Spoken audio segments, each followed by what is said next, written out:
আছো তো? আমিও ভালো আছি। এই দেখো আজকে আমি আশ্রমে এসেছি। আশ্রমে আমাদের গোপালের জন্মাষ্টমী হচ্ছে। এখানে আমরা সবাই এক জায়গায় হয়েছি। এই দেখো আমি সাজিয়েছি। কি মিষ্টি না গোপু সোনা।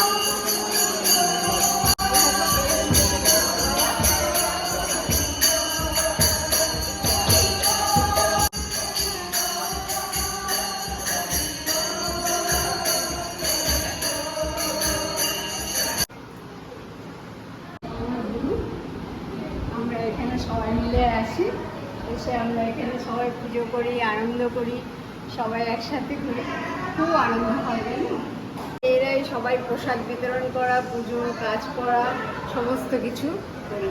এদিকে আছে ভোলে বাবা মন্দির। দেখো স্বপ্নাদি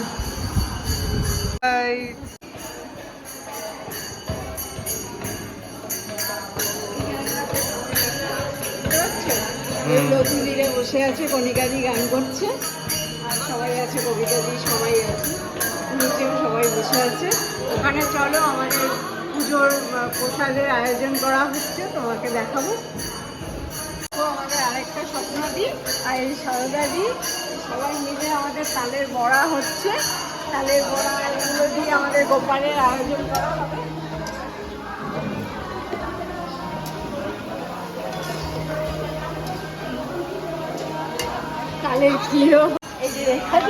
মন্দিরের সদস্য আমরা সবাই মিলে একসঙ্গে কাজ করি, হাতে হাত করে। আমাদের প্রধান সদস্য জিতেন্দা, তপনদা, তপনদা আমাদের আরেকজন সদস্য। আরো অনেকেই আছেন যারা আসেননি এখনো, এসে পৌঁছায়নি, এসে যাবে সবাই।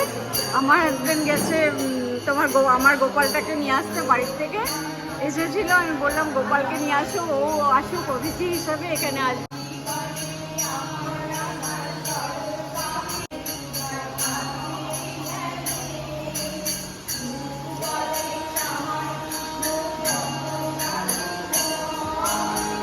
খাওয়া দাওয়ার ব্যবস্থা হয়, সবাই এখানে প্রসাদ দেওয়া হয়।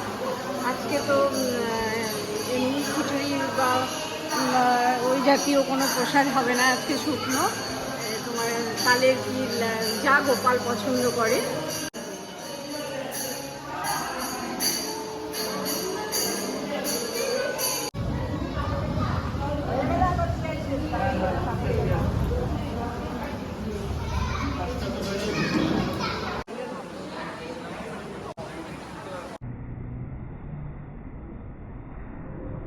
সবাই দেখেছো আমার আশ্রম? তোমরা সকলে এসো কিন্তু আমার আশ্রমে একবার বেড়াতে এসো, ঠিক আছে? খুব ভালো লাগবে। আমি সমস্ত আশ্রমে তোমাদের ঘোরার ব্যবস্থা করে দেব। তোমরা সবাই কিন্তু একবার আসবে, খুব ভালো লাগবে। এই যে আমাদের আরেকটা দিদি, এই এখনই এলেন উনি। নমস্কার। হাই করো। হাই, নমস্কার। ঠিক আছে, অনেক লেট করেছো। ঠিক আছে, তাহলে বন্ধুরা আজকে এই পর্যন্তই, আসি। আর তো পুজো শুরু হয়ে গেলে আর আওয়াজে কিছুই শোনা যাবে না, সেই কারণে এখন আজকে এখানেই রাখছি। তোমরা সকলে ভালো থেকো, সুস্থ থেকো।